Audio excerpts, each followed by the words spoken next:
Konnichiwa buddies! Pag-usapan natin ngayon ang triangular holes, no? Or triangular dots na marker bilang STM and HTM. Unahin natin tong STM or surface trail marker buddies. So ganito siya, tatlong butas, no, na nag-triangle. So una-una, i-check natin kung nakaayon ba siya sa 8 compass trigrams na alignment, no? So north, south, east, west, ganon. So, i-check siya natin ng compass. Yan ang application ng compass. Ang linearity. Okay. Then next, nagsimbolo ang tatlong hole na to ng tatlong marker sa paligid. Pwedeng tatlong boulder na nag-triangle, tatlong puno na nag-triangle. Hanapin natin, i-trace. Paano? Okay, mahanap yan sa perimeter.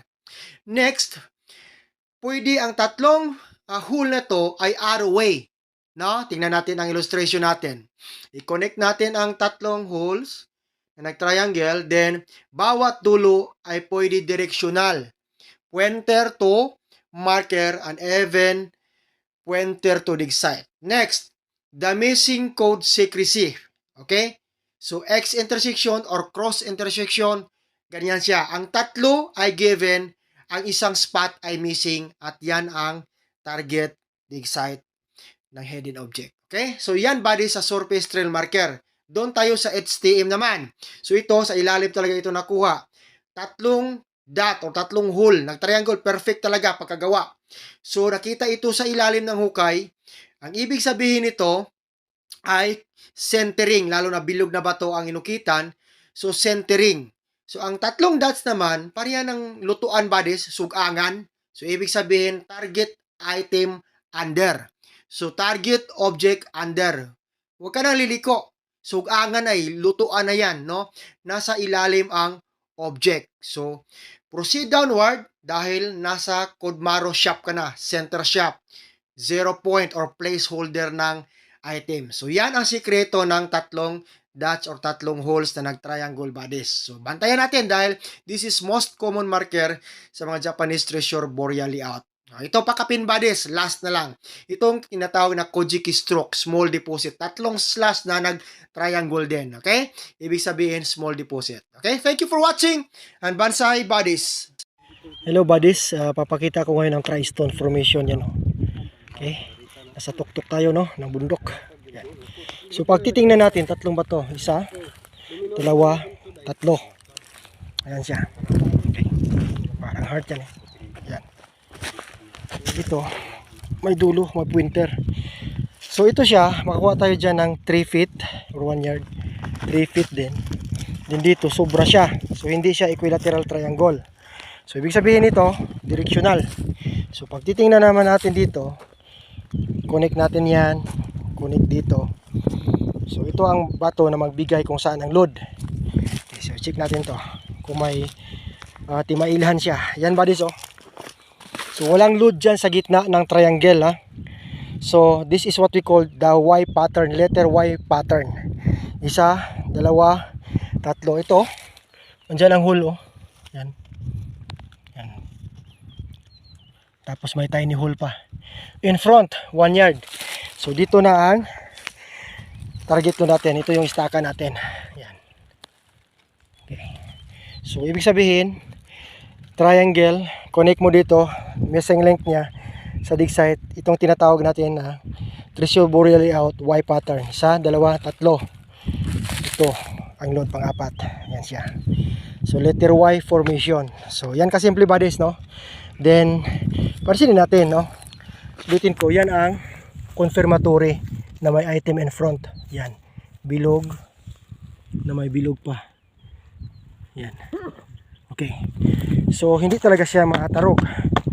Yan, hindi siya ma-move, ha? Yan.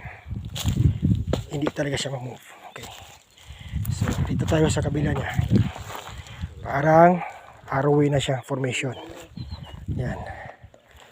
Going to target deposit. Okay, so this is from Timarasan. Okay, Bansai Timarasan. Okay, thank you for watching buddies, and enjoy our hobby. Bansay. Konnichiwa buddies. So makikita natin ngayon ang try holes sa Team Agila, no? Tatlong butas na nag-triangle yan, no? Ang kurlak pa yan. Napakaganda buddies, no? Ayan, pinakita ko ito sa reels para makita din ng mga viewers natin sa Facebook page na hindi maka-view sa YouTube natin. Ang heart naman, ito na masisigla ng tubig. Ayan siya. Ayan. Heart, diba? Naka-align sa S-twist alignment from that try holes. Then, may hole dito, katabi ng heart, na may foot marker, na may kurtiding Buddha marker. Shout out Team Redido. Team Redido, kumusta pare ko eh? Okay, so ayan. Laro lang. Ayan o. Din foot siya pag ganyan. May hole. So dyan ang item spot deposit under this big flat stone. Dadaanin natin dito ba so makukuha to. May daanan siya. May korting letter C. Yan o. Opening spot. Yan. Dito tayo dadaan. Dito ang item spot natin. Okay?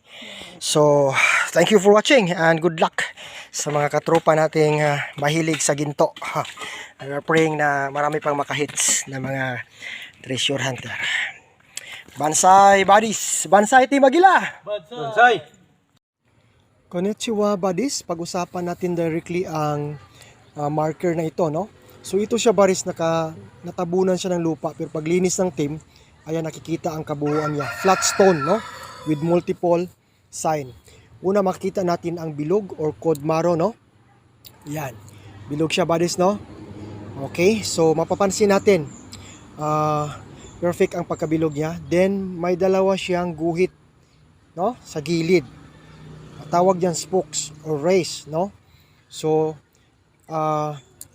two rays or two spokes. Then sa gilid naman siya, upper side sa left side, mayroong tatlong dots. Yan, triangular dots or maliit na hole, yung parang laruan lang ng Julin. Then dito sa baba, no, ng try holes, may letter D.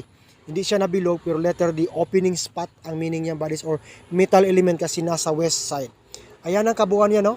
Makita na natin ang bilog sa two rays, ang tawag niyan setting sun with two rays.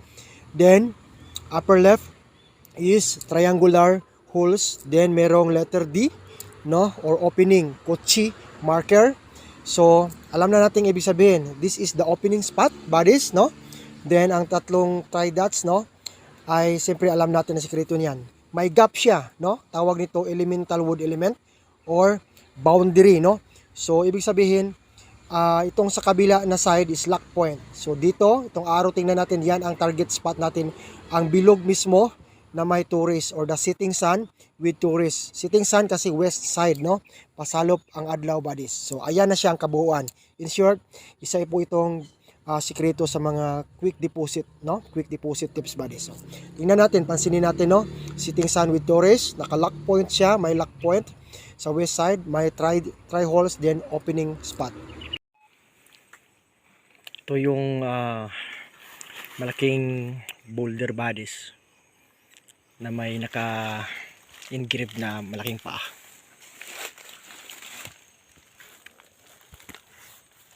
Ayan. Tapos yan o, babasagin lang siya.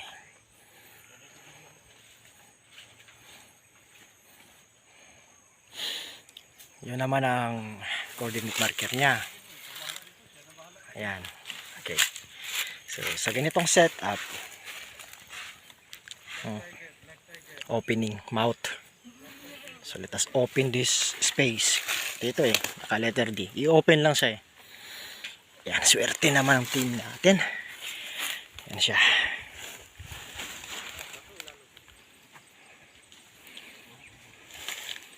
Another quick deposit.